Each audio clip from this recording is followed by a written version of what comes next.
এই মুহূর্তে ইরান ও ইসরায়েলের মধ্যে যে ভয়ঙ্কর যুদ্ধ চলছে সেটা শুধু একটা রিজিওনাল যুদ্ধ নয়, এটা পুরো পৃথিবীকে প্রায় ধ্বংসের কিনারায় এনে দাঁড় করিয়ে দিয়েছে। কিন্তু আসল বিপর্যয়টা শুরু হয় তখন যখন ইরান সরাসরি হাত রাখে স্ট্রেট অফ হরমুজের গলায়। মানে একেবারে পরিষ্কার, এই সমুদ্র পথটাকে কার্যত বন্ধ করে দেওয়া হয়। আর মনে রাখবেন যে এটা কোনো সাধারণ সি রুট নয়, এটা হলো বিশ্বের এনার্জি লাইফলাইন। বিশ্বের প্রায় 20% ক্রুড অয়েল এই সরু পথ দিয়েই যায়। আর যেই মুহূর্তে এই রাস্তাটি বন্ধ হলো, গ্লোবাল মার্কেটে লিটারালি প্যানিক শুরু হয়ে গেল। তেলের দাম হঠাৎ আকাশ ছুঁতে শুরু করলো, গ্যাস সাপ্লাই চেন ভেঙে পড়লো, আর চোখের পলকে নিউ ইয়র্ক থেকে লন্ডন, বেইজিং সব জায়গায় এক অদ্ভুত অস্থিরতা ছড়িয়ে পড়লো। কারণ একটাই, পুরো বিশ্বের এনার্জি সিস্টেম কোলাপসের মুখে দাঁড়িয়ে। কিন্তু এই ভয়ঙ্কর পরিস্থিতির মাঝেও একটা দেশ আছে যেখানে না তেলের ঘাটতি তৈরি হতে দেওয়া হয়েছে, না গ্যাস সংকট বাড়তে দেওয়া হয়েছে, আর সেই দেশটা হলো ভারত। এই ক্রাইসিসের মধ্যেই ভারতের স্ট্র্যাটেজি সবাইকে চমকে দিয়েছে। নরেন্দ্র মোদী ডিপ্লোম্যাসি এখন কিছু রাস্তা খুলে দিয়েছে, যার ইম্প্যাক্ট দেখে পেন্টাগন থেকে শুরু করে গ্লোবাল এক্সপার্টস পর্যন্ত অবাক। যখন বাকি দেশগুলি ভাবছিল এখন কি হবে, কিভাবে সামলাবো, তখন ভারত অলরেডি মুভ করে ফেলেছে। এটা কোনো অ্যাক্সিডেন্ট নয়, এটা পিওর লং টার্ম স্ট্র্যাটেজি। মোদিজির ফরওয়ার্ড থিঙ্কিং ভিশন অনেক আগেই বুঝে গিয়েছিল যে এনার্জি সিকিউরিটি ভবিষ্যতে অনেক বড় ইস্যু হতে চলেছে। আর সেই অনুযায়ী ভারত আগে থেকেই এমন একটা এনার্জি শিল্ড তৈরি করে রেখেছে যেটা এখন ভাঙা প্রায় অসম্ভব। যখন পৃথিবীর বেশিরভাগ দেশ এখনো গালফ নেশনের ওপর ডিপেন্ড করে বসেছিল, তখন এস জয়শঙ্কর আর মোদিজির টিম কোয়াইটলি কাজ করে যাচ্ছিল। তারা একটার পর একটা নতুন এনার্জি পার্টনারশিপ তৈরি করছিল। আজ তার ফল কি? ভারত এখন 27টা নয় 41টা দেশ থেকে ক্রুড অয়েল ইম্পোর্ট করছে। হ্যাঁ, ঠিকই শুনেছেন, কারণ একটা বড় বাস্তবতা, ভারত তার মোট তেলের প্রয়োজনের প্রায় 90% ইম্পোর্ট করে। তাই যদি সার্ভাইভ করতে হয়, ডিপ্লোমেসি বাড়াতেই হবে আর রিলেশনশিপ বিল্ড করতেই হবে। আর মোদিজি এই কাজটা আজ না, প্রায় 12 বছর আগেই শুরু করে দিয়েছিলেন। ভাবুন তো, যখনই হরমুজ বন্ধ হলো, যখন অয়েল ট্যাঙ্কার আর গ্যাস শিপমেন্ট আটকে গেল, তখন অনেকেই ভেবেছিল ভারত হয়তো হাঁটু গেড়ে বসবে, ইকোনমি কেঁপে উঠবে, দেশে অয়েল গ্যাস নিয়ে ক্যাওস তৈরি হবে। কিন্তু মোদিজির মাস্টার প্ল্যান অলরেডি রেডি ছিল। এই প্ল্যান হঠাৎ করে তৈরি হয়নি, এটা গত 12 বছরের প্ল্যানিং এর রেজাল্ট।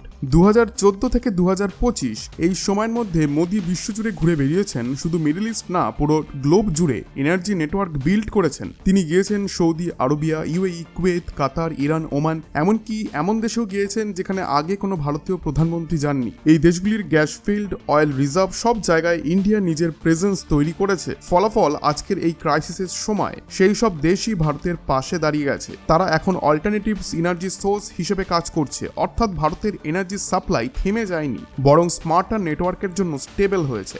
গত 12 বছরে নরেন্দ্র মোদী শুধু মিডল ইস্টেই থেমে থাকেননি, তিনি পৌঁছে গেছেন আফ্রিকার দিকেও। এই দেশগুলিতে গিয়ে তিনি এনার্জি লেভেল পার্টনারশিপ তৈরি করেছেন। শুধু তাই নয়, গত এক দশকে তিনি ভিজিট করেছেন এই দেশগুলি কোনো র্যান্ডম চয়েস নয়, সবগুলোই অয়েল এবং গ্যাস পাওয়ার হাউসেস। আসল কথাটা কি জানেন, যে এগুলি শুধু ডিপ্লোম্যাটিক ট্যুর ছিল না, এটা ছিল ইন্ডিয়ার স্ট্র্যাটেজিক শিফট। যেখানে আগে ইন্ডিয়া বড় বড় গালফ কান্ট্রিজের ওপর হেভিলি ডিপেন্ড করতো, এখন স্ট্র্যাটেজি বদলে গেছে। এখন পলিসি ক্লিয়ার, শুধু বড় দেশের ওপর নির্ভর নয়, ছোট দেশগুলির সঙ্গেও স্ট্রং এগ্রিমেন্ট আর মাল্টিপল সাপ্লাই চেন তৈরি, যাতে একটা রুট বন্ধ হলেও 40টা নতুন রাস্তা খোলা থাকে। আর ঠিক সেটাই আজ রিয়েলিটি হয়ে গেছে। এমনকি আমেরিকা পর্যন্ত অবাক, কিভাবে ইন্ডিয়া নাইজেরিয়া থেকে বনি লাইট ক্রুড সিকিউর করলো, কিভাবে মেক্সিকো থেকে মায়া হেভি ক্রুড এনে রিফাইনারি চালু রাখলো। এখানেই শেষ নয়, আজ ইন্ডিয়া প্রতিদিন রাশিয়া থেকে 10 লক্ষ ব্যারেলের বেশি তেল ইম্পোর্ট করছে, যেখানে ওয়েস্টার্ন কান্ট্রিজ এখনো স্যাংশন নিয়ে হিসাব করছে।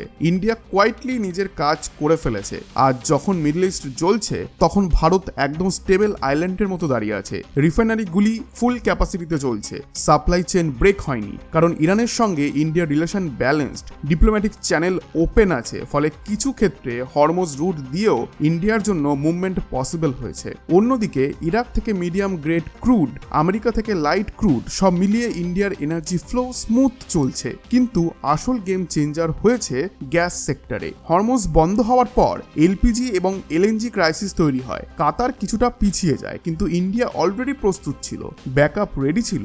এখান থেকে এলপিজি সাপ্লাই এনশিওর করা হচ্ছিল। শুধু ফরেন ডিপেন্ডেন্সি না, মোদি গভর্নমেন্ট সেলফ রিলায়েন্স মডেলও পুশ করেছে। আত্মনির্ভর ভারত ইনিশিয়েটিভের মাধ্যমে নিজের দেশ থেকেও প্রোডাকশন বাড়ানো হয়েছে। আজ ইন্ডিয়া নিজের চাহিদার 12 থেকে 15% তেল, প্রায় 50% ন্যাচারাল গ্যাস নিজের মাটির নিচ থেকেই তুলছে। এর মানে কি ইন্ডিয়া এখন আর পুরোপুরি ডিপেন্ডেন্ট না, ক্রাইসিসের মধ্যেও সেলফ সাস্টেইনড। তাই আজ বিশ্ব অবাক কিভাবে ইন্ডিয়া এত ডাইভার্সিফাইড এনার্জি বাস্কেট তৈরি করলো। এই দেশগুলি আজ ইন্ডিয়ার জন্য শিল্ড হয়ে দাঁড়িয়ে আছে। এই পুরো ঘটনাটা শুধু একটা নিউজ নয়, এটা একটা নিউ ইন্ডিয়া ন্যারেটিভ, যেখানে লিডারশিপ আগে থেকেই ক্রাইসিস অ্যান্টিসিপেট করছে এবং টাইমের আগেই সলিউশন বিল্ড করছে। আজ যেখানে বিশ্ব রিসেশনের দিকে এগোচ্ছে, তখন ইন্ডিয়া কমপ্লিটলি স্টেবল, আর ঘরে চুলো জ্বলছে, রাস্তায় গাড়ি চলছে, সিস্টেম নর্মাল আছে। কারণ এই গ্রাউন্ড ওয়ার্ক আজ থেকে নয়, প্রায় 12 বছর আগে থেকে চলছিল, আর আজ তার ফল গোটা দুনিয়া দেখছে। সো ফ্রেন্ডস, আশা করছি আজকের এই ভিডিওটি আপনাদের ভালো লেগেছে। ভিডিওটি ভালো লেগে থাকলে ভিডিওটিতে একটি লাইক এবং চ্যানেলটিকে এখনই সাবস্ক্রাইব করে নিন। ধন্যবাদ।